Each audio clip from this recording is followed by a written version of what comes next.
Welcome to Learn and Teach American English with Maestro Sersea Podcast. Our educational podcast is designed for adult learners who are new to the United States. It covers numerous essential topics, real situations you will encounter in daily American life. Each episode is organized into 3 sections. Section 1, Key Vocabulary. 10 important words and phrases related to the topic, each with a clear definition and an example sentence showing how it is used in context. Section 2, Dialogue. A realistic conversation between 2 or more people in a real-life situation. Pay attention to the phrases used and the polite, direct communication style common in the United States. Section 3, Article. An informational article that gives you deeper knowledge about the topic. After listening, try to summarize the main ideas in your own words. Suggested study approach for best results, study 1 episode per session. First, review the vocabulary. Second, listen to the dialogue. Third, listen to the article. Then, review the episode 1 more time to reinforce what you have learned. This podcast covers transportation, finance, health, education, employment, daily life, housing, safety, community resources, civic life, and a variety of other helpful topics, the areas of American life where strong English skills matter most. Okay, are you ready to begin? Let's get started.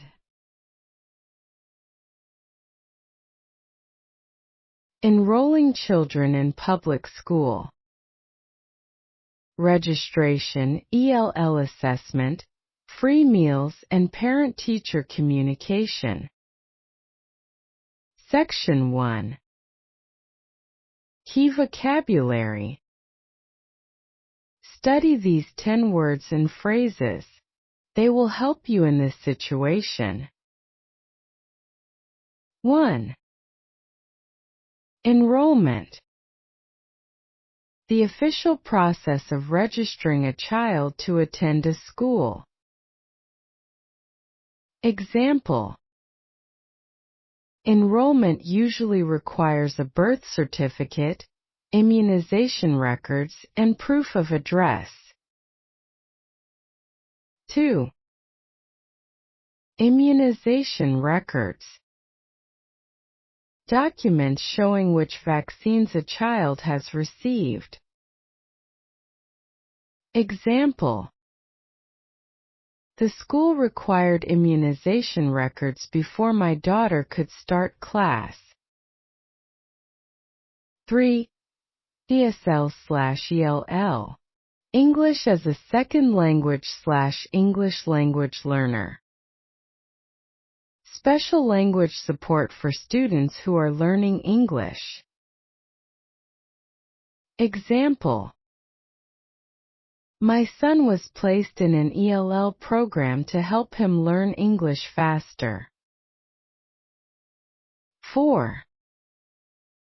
Report card. A document that shows a student's grades and teacher comments for a grading period. Example. The report card is sent home every quarter, so parents can see how their child is doing. 5. Parent-teacher conference. A scheduled meeting between a parent and teacher to discuss a child's progress. Example.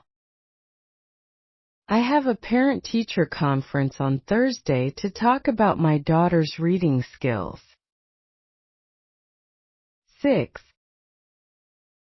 Cafeteria plan. The meal service at school. Students can pay for meals or qualify for free or reduced price meals.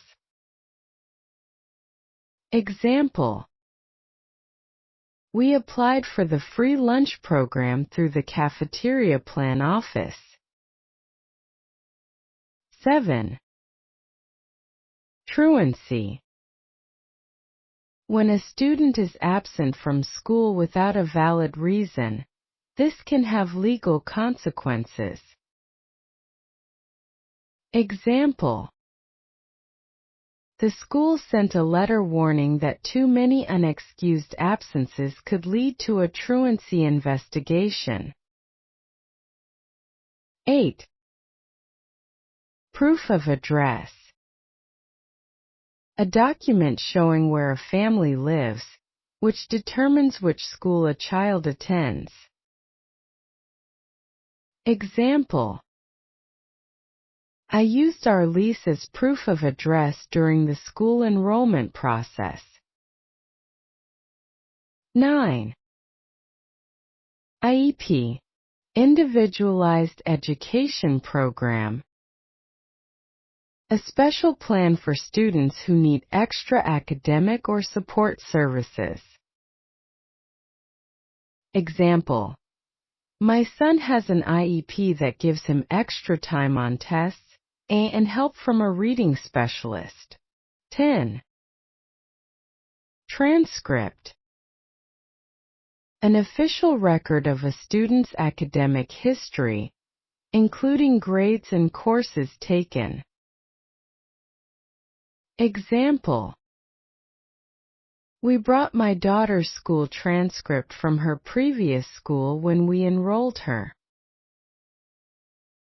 Section 2. Dialogue. At the school enrollment office. Secretary: good morning. Are you here to enroll a student? Parent: yes, good morning. I would like to enroll my daughter, Sophia. She is 8 years old. Secretary: wonderful. Has she attended school before?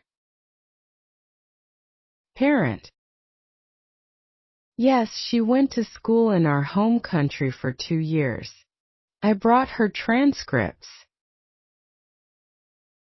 Secretary: great. I'll also need her birth certificate, immunization records, and proof of your address. Parent: I have all of those. Here is her birth certificate and her vaccine records from our home country. Will these be accepted? Secretary: yes, we accept international immunization records. A school nurse will review them. You may need to get 1 or 2 additional vaccines. Parent: that is fine. I also want to mention that Sophia speaks very little English. What kind of support is available? Secretary: we have an ELL program, English Language Learner. Sophia will be assessed this week, and if she qualifies, she will receive daily English instruction. Parent: that is wonderful. Also, is there a free lunch program? We just moved here, and our budget is limited right now. Secretary: yes. I'll give you the application for free and reduced price meals. You can fill it out today. Parent: thank you. When can Sophia start? Secretary: as soon as we verify all the documents, which should be within 2 to 3 days. We will call you with her start date. Section 3. Article. Enrolling your child in an American public school. Public education in the United States is free for all children, regardless of their immigration status. Every child between the ages of 5 and 18 has the legal right to attend public school. Knowing how to enroll your child and communicate with the school will help your child succeed. To enroll your child, you will need to visit the local school district office or the school directly. In most districts, you will need to bring a birth certificate or passport, proof of address, such as a lease or utility bill, and immunization records. If your child does not have all required vaccines, the school can usually help you get them. If your child does not speak English well, ask about the ELL, English Language Learner Program. Schools are required by law to assess students' English proficiency and provide language support. Many schools have bilingual staff who can help you communicate during the enrollment process. American public schools also offer free or reduced price meals for families with limited income. Ask the enrollment office for the meal application form, or look for it on the school's website. Once your child is enrolled, you will receive information about how to contact the teacher and how to access the school's online parent portal. The parent portal lets you check your child's grades, attendance, and homework assignments from your phone or computer. Stay involved in your child's education by attending parent-teacher conferences, reading the monthly newsletter, and communicating with teachers by email. Teachers in the United States appreciate when parents are engaged and ask questions. Thank you so much for listening to the Learn and Teach American English with Maestro Sersea Podcast. Today's episode is designed to help adult English learners communicate with confidence in real American situations. Here's what I'd like you to do before our next episode. Review today's vocabulary, practice the dialogue out loud, and listen again to the article, maybe even take notes. And if you found this helpful, please subscribe to our podcast and share it with a friend or colleague. Your support helps us reach more learners around the world. Until next time, stay curious and keep learning.